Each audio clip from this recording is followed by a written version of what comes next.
Bacteria खाना digest करने में हमारी मदद करते हैं, विटामिन्स प्रोड्यूस करते हैं और हमारा मूड भी बदलते हैं। पर वो हैं क्या? बैक्टीरिया सिंगल सेल्ड ऑर्गेनिजम्स होते हैं जिनमें एक सेल वॉल और एक सेंट्रल न्यूक्लियस जिसमें जेनेटिक मटेरियल जैसे आरएनए या डीएनए होता है। वो मूव करते हुए रेप्लिकेट हो सकते हैं। पर वायरस उनसे बहुत अलग होते हैं। यूनिवर्स की ऐसी कई मिस्ट्रीज हैं जिन्होंने मुझे सोचने पर मजबूर और बहुत हैरान भी किया, और उन मिस्ट्रीज में से एक वायरसेस हैं। मिस्ट्री ये है कि वायरस दुनिया पर इतना असर कैसे डाल सकते हैं, क्योंकि वो तो बहुत छोटे और दिखने में सरल होते हैं। ज्यादातर वायरस जेनेटिक मटेरियल का बस एक टुकड़ा होते हैं और कभी-कभी प्रोटीन के शेल में मौजूद होते हैं। अगर बैक्टीरिया की बात करें तो ये काफी हद तक नॉर्मल सेल्स की तरह बिहेव करते हैं, पर वायरसेस बहुत ही अजीब होते हैं। हम वायरस को अब तक समझ नहीं पाए।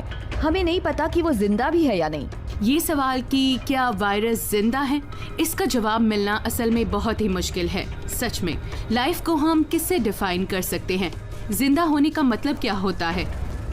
लाइफ की नासा की डेफिनेशन है एक सेल्फ सस्टेनिंग केमिकल सिस्टम जो डार्विनियन एवोल्यूशन के काबिल है, यानी प्राणी जो खाते हैं, एनर्जी बनाते हैं और रिप्रोड्यूस करते हैं। वायरस ये सब खुद नहीं कर सकते। इस काम के लिए वो होस्ट सेल का सहारा लेते हैं। उनके पास जरूरी जेनेटिक मटेरियल तो होता है, पर बाकी चीजें नहीं होती, इसलिए उन्हें होस्ट को इन्फेक्ट करना होता है। अगर नहीं करते तो वो बेकार हैं। होस्ट की बॉडी में वायरस सेल्स के सरफेस पर हमला करके उस पर कब्जा कर लेते हैं। एक वायरस की जिंदगी का मकसद किसी और सेल पर कब्जा करना होता है। उन्हें एक लिविंग सेल में अपना जेनेटिक मटेरियल इंजेक्ट करना होता है। जब सेल हाईजैक हो जाता है तब वायरस अपनी कॉपीज बनाने लगता है जो सेल को बर्स्ट करते हुए बाहर निकलता है। ये बिल्कुल किसी खतरनाक फिल्म की तरह है जिसमें एलियंस दिखाए जाते हैं। वो अंदर से बाहर की तरफ निकलते हैं। ये बिल्कुल किसी हॉरर मूवी की तरह है। वायरस के बढ़ने का ये तरीका खौफनाक है, पर इससे ये पता नहीं चलता कि ये जिंदा है या नहीं। अंतरिक्ष में जीवन ढूंढने की खोज पर इस जानकारी की कमी का असर पड़ सकता है। एक दिलचस्प बात है जिसके बारे में हमें सोचना चाहिए, वो ये कि अगर हमें किसी प्लैनेट के सरफेस पर कोई वायरस मिलता है, क्या हम उसे जिंदा मानेंगे? क्या हम कहेंगे कि हमें जीवन मिल गया? हमें नहीं पता, पर स्पेस वायरसेस बाकी एक्स्ट्रा टेरेस्ट्रियल लाइफ फॉर्म्स का एक सबूत हो सकते हैं। वायरसेस को रेप्लिकेट होने में होस्ट सेल की जरूरत होती है, तो अगर हमें एक वायरस मिलता है तो एक तरह से हमें लाइफ मिल गई। वायरसेस हमें एक्स्ट्रा टेरेस्ट्रियल लाइफ का पता बता सकते हैं।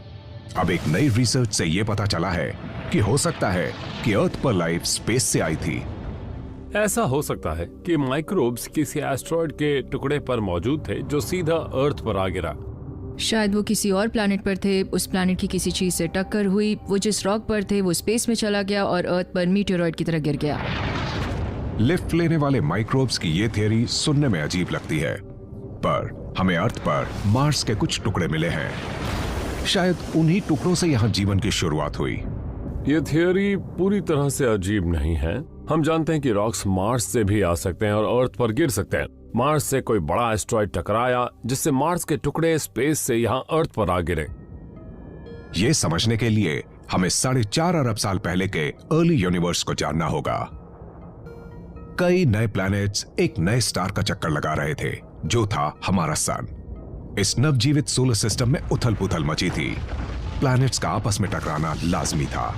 अर्ली सोलर सिस्टम एक पिनबॉल मशीन की तरह था। प्लैनेट्स टकरा रहे थे, जो टुकड़े बनते वो किसी और से टकराते और ये चलता जाता। उस वक्त मार्स खतरे में था। तब उस पर ओशियंस थे और शायद प्रिमिटिव लाइफ भी थी। एक बड़ा स्पेस रॉक उसके सरफेस से जा टकराया। उस घटना को बोरियालिस इंपैक्ट कहा जाता है। उससे अरबों खरबों टन चट्टानें स्पेस में बिखर गईं। ये सोचना अजीब नहीं है कि हमारे सोलर सिस्टम में उन चट्टानों पर दूसरे प्लैनेट्स के माइक्रोब्स रहे होंगे।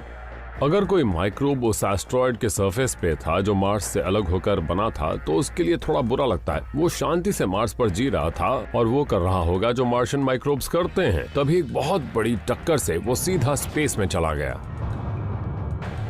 एक प्लैनेट से दूसरे प्लैनेट तक जाने के लिए एक सेल को कई मुश्किलों का सामना करना पड़ा होगा, जैसा आपने किसी सर्वाइवल गेम शो में देखा होगा। उसे अपने होम प्लैनेट से अचानक अलग कर दिया गया, फिर उसे चट्टान के एक छोटे से टुकड़े में स्पेस की उस जर्नी को सरवाइव करना था। उसका सामना स्पेस के वैक्यूम से लेकर कॉस्मिक रेज और यूवी रेडिएशन से हुआ होगा, यहाँ तक कि उसे जम जाने का खतरा भी था। सोलर सिस्टम या हमारी गैलेक्सी में एस्ट्रॉइड्स पर लाइफ के मूव होने की इस थियोरी से कई सवाल सामने आते हैं।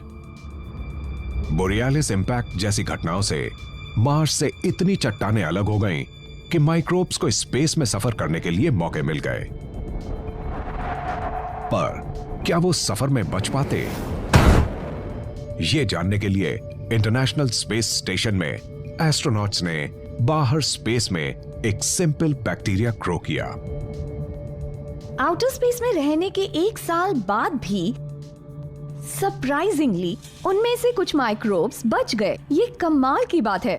उन माइक्रोब्स की मौत नहीं हुई, भले ही वो लंबे समय तक सबसे बुरे एनवायरनमेंट में थे। इस मिशन से ये साबित हो गया कि लाइफ आउटर स्पेस में सरवाइव कर सकती है। लाइफ प्लैनेट्स के बीच ट्रांसफर भी हो सकती है। ऐसा भी हो सकता है लाइफ की शुरुआत मार्स पे हुई हो, जो हमारे पास का प्लैनेट है। हो सकता है लाइफ एक मीटेरॉइड के जरिए यहाँ तक पहुंची हो। हमारा असली घर ये नहीं बल्कि मार्स हो सकता है एक एस्ट्रॉइड पर माइक्रोब्स अर्थ पर आए और माइक्रोकॉस्मोस की शुरुआत की। लेकिन मीटियोराइट पर हाल ही में हुई स्टडीज से पता चलता है कि भले ही जीवित माइक्रोब्स सफर में नहीं बच पाए, उन्हें बनाने वाले बिल्डिंग ब्लॉक्स जरूर बच गए।